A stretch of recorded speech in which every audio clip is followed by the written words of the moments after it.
Jim Clendenen. Jim's been a great friend of mine for a long time.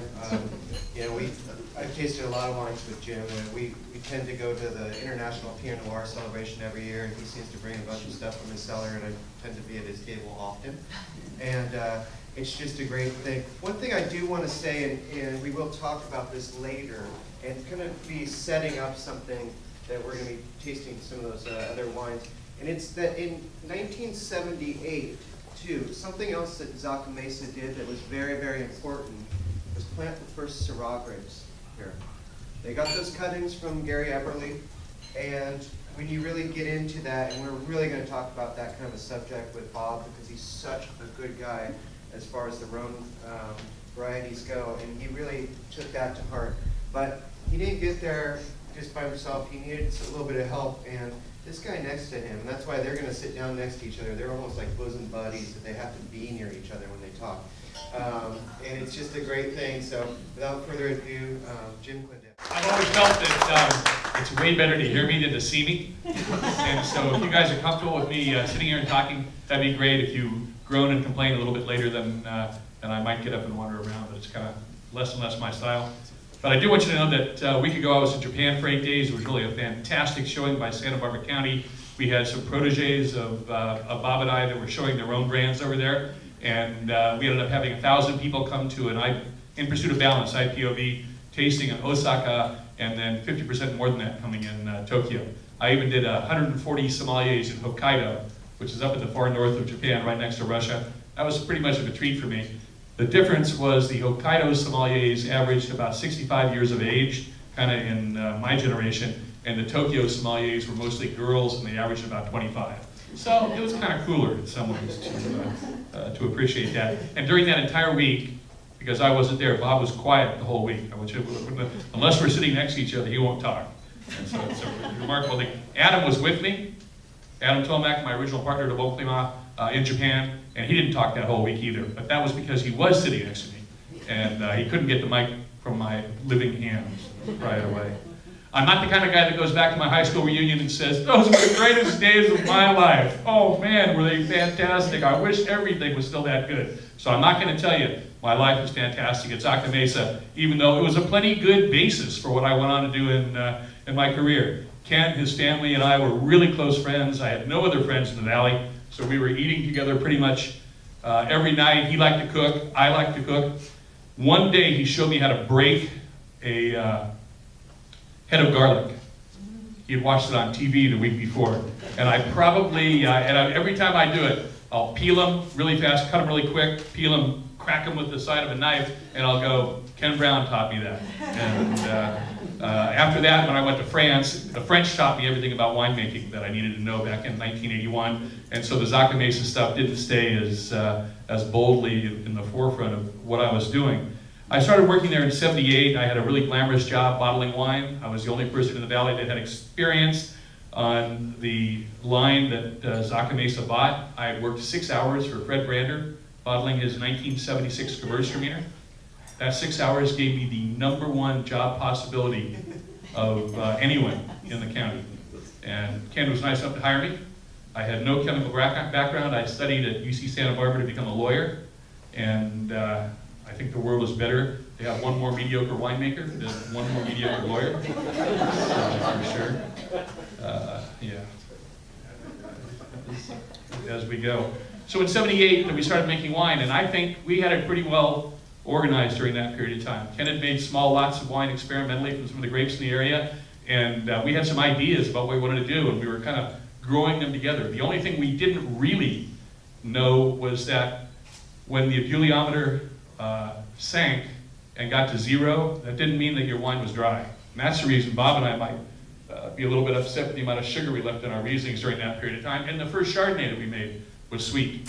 It was so sweet with new oak that first Chardonnay, and the only time in the history of the wine judgings in Los Angeles, got top gold medal at the Orange County Fair, top gold medal at the LA County Fair. Never happened before. If you won a gold medal at the Orange County Fair, you were a bronze at LA County, because they just looked for different things. One had winemakers judging, the other one had journalists and wine personalities judging.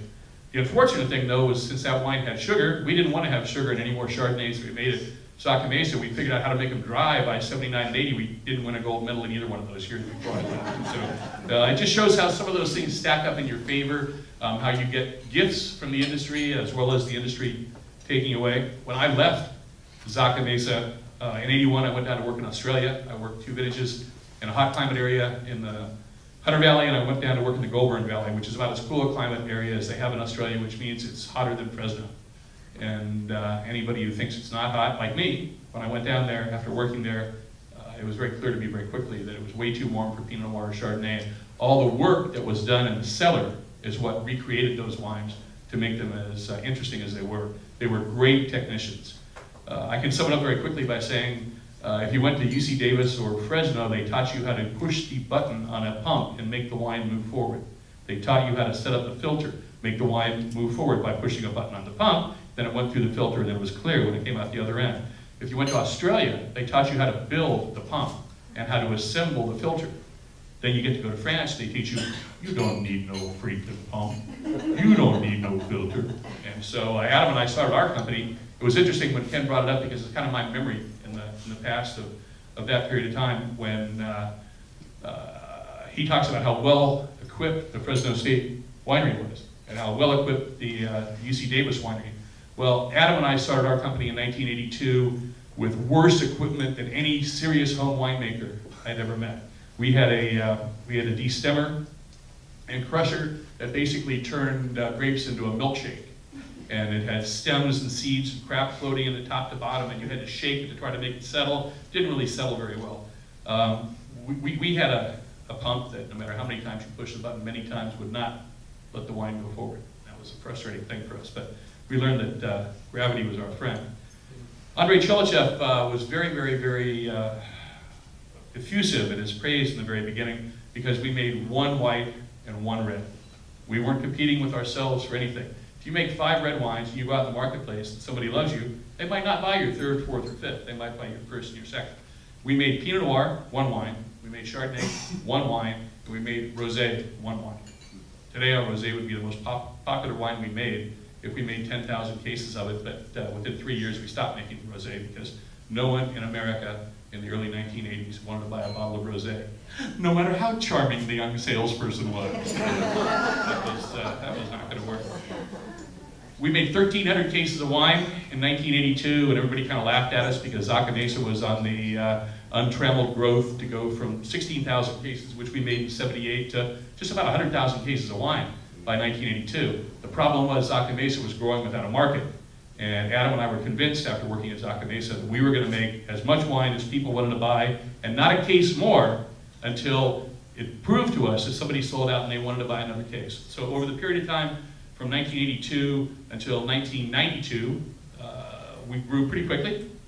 We were over 15,000 cases of wine at that time, and I can't remember the year, but one of those years between 1989 and the early 1990s, as Zaca Mesa was retrenching, when Ken was talking about them going in a different direction during that period of time, and the real estate baron taking over the company from everyone, we passed Zaca Mesa, and that was kind of a milestone. Just before we passed Zaca Mesa, the greatest moment in my life with Zaca Mesa occurred, and it was just like a bolt of lightning from heaven, I can tell you. The week before the 78 harvest started, the owners of Zaca Mesa took me in the back room and they said, "You've made a lot of progress in the 4 months you've worked for us. We would like to put you on salary." And I said, every place I'd ever worked, I'd always been a top employee, and I thought this was fantastic. I get the title assistant winemaker, and I'm on salary. Remember, at the time I was making $3.75 an hour, hourly, so it wasn't a huge amount of money. Well, within 3 weeks, the grapes started coming in, and my average workday averaged between 15 and 18 hours a day. And I worked 7 days a week, and we had no options. We were late getting the winery set up. The power pole didn't come in until all the grapes were backed up and totally ripe and ready to go. And so we were sleeping on the cellar floor, and we were grinding it out. And I got to tell you, I was the happiest guy in the world. I had so much fun. It was the year before Bob came in. I had so much fun working at Zaca Mesa. That's what my life was anyway. I had an old Basset Hound. I had an old horse that I borrowed from my girlfriend at the time, but I figured one day Basset Hound was going to die, the horse was going to die, and I was going to move. And then I was going to have nothing to tie me back to the area as things were going along. But I will say that at the end of the harvest, I calculated what I had earned. If you would have factored in the overtime, I would have gotten for all the hours I worked, and it was 87 cents an hour. And I have to say that there are people that can be bitter about that. My ex-partner Adam was bitter about that, and so he actually, one day when he was standing there, this is the way men learn things, I don't know how women learn things, stand in front of the toilet and read the Bill of Rights for Workers that's posted on the wall right next to it. And so I'm thinking, Adam was reading that, and then of course he washed his hands. And he decided to sue for overtime, and he got a little bit of overtime. I think he got like $4,800, $5,000. But that also meant that when Zaca Mesa in the early 1990s was setting up their consultation program to try to reinvigorate Zaca Mesa's image into the wine buying marketplace, they hired Bob for Syrah, they hired me for Chardonnay, and they hired Lane Tanner for Pinot Noir instead of Adam Tolmach. And that's because Adam had kind of burned his bridges by doing that. So they gave me a contract. And they said, sign your name on this line. And I said, what's the trick? I said, we're hiring you for 3 years to make wine. It'll be a James A. Clendenen Zaca Mesa Chardonnay. We'll give you all the barrels you want, the style you want, anything you want to do. You just make the wine and make it famous and get us a lot of attention for it. You can see a picture of, there's a little story about it over there in the Wine Spectator article. And Dan Gears, who's a winemaker there, Bob and Lane and I are standing there barefooted, thinking we're somehow connected to the cosmos. I don't know what we were thinking back then, but that was a 1994 picture in a dinner that we did. But anyway, by signing my name on that line, which took me less than 1 second, they paid me $15,000 for the consultation agreement 10 years after I'd worked for them for 87 cents, whatever it was, an hour. And my annual salary during that period of time that they promoted me to was $11,000. So I got $4,000 more. That went a long way to making my period at Zaca Mesa seem really wonderful, warm, fuzzy, and great. Bob? I always love following Jim when we do things like this, but I've got a pretty cool Zaca Mesa story. I was hired to, my first job in the San Ynez Valley was to manage a little retail wine shop in Los Olivos, which was way ahead of its time. If you know where Los Olivos Wine Merchant Cafe, Sam Memmerstein's place in Los Olivos is, that's where this wine shop was, right across from the post office. And it was owned by the son of the owner of Zaca Mesa, John Reen. And while I was there, I got to know the wineries, winemakers in the area, became friends with Ken and with Jim, and it was a really cool job. And I always worked on the weekends, because that's what you do in retail. And the Kinks were coming to town, like one of my favorite bands, and they hadn't toured in a while. They were going to play at the Santa Barbara Bowl. And I asked my boss, John, if I could have a Sunday off, you know, a couple months in advance of the show. And he said, oh, no problem, I'll cover for you that day. So we put it on the calendar. And a couple months went by, and a few days before the concert, I said, John, you remember that this Sunday I have the day off to go to the Kings concert? And he looked at me and he said, it's the opening of dove hunting season. I'm going dove hunting. And I said, well, I'm going to the Kings concert. And he said, well, if the store doesn't open on Sunday, you're fired. And I said, okay, I'll see you on Monday. So on Monday morning, I went in, he handed me my check, shook my hand, and said, it's the principal. And I said, that's okay, I understand. And I was fired. And that afternoon, his father called me, Marshall being the owner of Zaca Mesa, and said, Bob, I heard what happened. And Jim had gone to the King concert with me. He was instigator in this whole process. Jim had kind of interceded, talking to Ken, talking to Marshall, letting them know what happened. And Marshall called me and said, we'd like to hire you at Zaca Mesa. So on the same day that I was fired by the son, I was hired by the father to be the first tour guide at Zaca Mesa. And back in September of 1979, we didn't get a lot of tourists there, so most of my time was spent working in the cellar. It was right before harvest. We were doing a lot of bottling.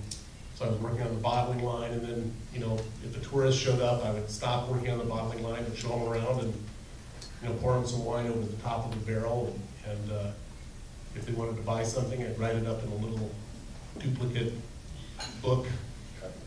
Yeah, exactly. And with a cash box, and yeah, it was very primitive bit of work. And then harvest started.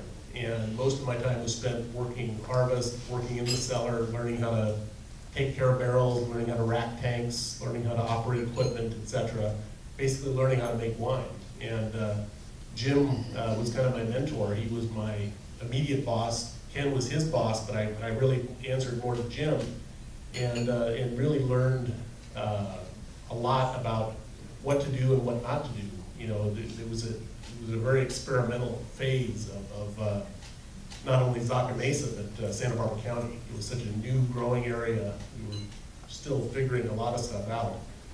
And after the 1980 harvest, Jim and Adam left, and I stayed. I was a young father, I had a young family, so I couldn't go off to France and make wine. I needed to stay and work. So I stayed at Zaca Mesa, and Jim and Adam went off to Burgundy and worked there and came back and said, we're gonna start a winery. And it's like, really? And they convinced me that I knew a lot more about wine and winemaking than some of the other people in the area making wine. And Bob, you should start a winery too. So I kind of, I borrowed some money from some family and friends and talked to Ken about making wine at Zaca Mesa while I was still working there. And he was very supportive. He and Marshall both, you know, patted me on the back and said, this is, you know, if this is what you'd like to do, we'd like to help you out. And so I made my first 2 vintages while I was still working at Zaca Mesa, making Syrah, Chardonnay, and Rosé, which we stopped making because it didn't sell. And now it's totally in vogue. That's right, that's right. I wasn't sure if Syrah would sell, so I made Chardonnay because I knew I could sell Chardonnay. And even in those early days, in the early 1980s, it was very apparent that Chardonnay was going to be, you know, one of the great grapes of Santa Barbara County. The jury was kind of still out on Pinot, showed a lot of promise, but not a lot had been done qualitatively with it yet. But basically nothing had been done with Syrah yet. We had planted some at Zaca Mesa, but we hadn't made the first wine from it yet. So when I started Qupe in 1982, I bought grapes from Gary Everly, the Estrella River vineyard up in Paso Robles. And I continued buying grapes from Gary for a while after that. And every year I had to add acid to the grapes because it didn't have enough acidity, which indicated to me that Syrah should be grown in a cooler climate. And sure enough, it found a really great home here in Santa Barbara County and in the cooler regions where Chardonnay and Pinot Noir are what we hang our hat on. But Syrah, Grenache, Roussanne, other Rhone varieties excel as well. So that's kind of my backstory with Zaca Mesa and how I got started. And the wine that I selected to show you today is a wine with 10 years of age on it from one of those cool climate sites, Bienancido Vineyard, where our winery is located. It's showing pretty well. Thanks.